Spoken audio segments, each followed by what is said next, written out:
Une levée de fonds XXL pour une nouvelle valorisation de 4 milliards d'euros. Vous avez certainement deviné de qui je parle. Et oui, c'est une nouvelle fois Alan qui a fait la une en annonçant une nouvelle opération de financement.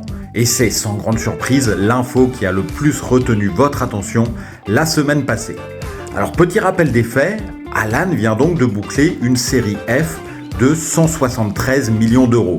Un deal qui vient confirmer au passage une reprise spectaculaire des investissements dans l'InsurTech. Depuis la rentrée, outre Alan, on a eu Accurate qui a levé 108 millions d'euros, NIT 50 millions et Corinth 5 millions. Point commun entre toutes ces entreprises, et oui, elles sont toutes françaises, belle preuve de la vitalité retrouvée de notre écosystème. Derrière les chiffres qui sont impressionnants, il est intéressant de creuser un peu les raisons qui ont motivé ce deal. Car en 2022, si vous vous souvenez bien, Jean-Charles Samuelian avait déclaré qu'il n'aurait plus jamais besoin de lever des fonds. Alors, que s'est-il passé et pourquoi a-t-il finalement changé d'avis ? Regardons d'un peu plus près l'opération et remarquons déjà qu'elle a été menée par le banque-assureur belge Belfius. Pas un acteur du private equity donc, et ça change pas mal la donne. En effet, Belfius, en devenant investisseur, va directement intégrer les offres d'Alan à son réseau de distribution. C'est donc une opportunité pour l'InsurTech d'exploser très rapidement sur le marché belge.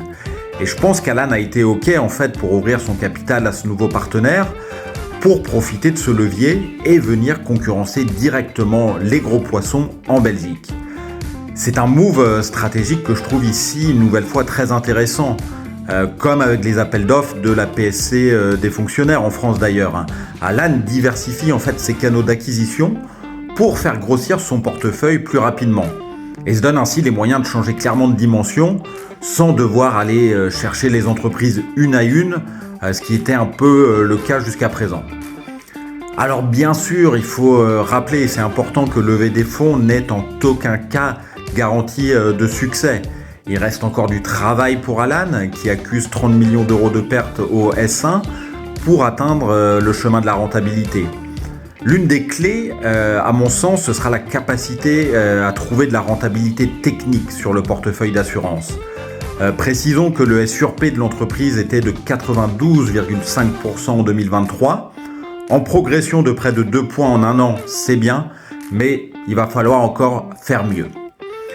Et vous, alors que pensez-vous de cette levée d'Alan qui fait beaucoup parler dans le secteur ?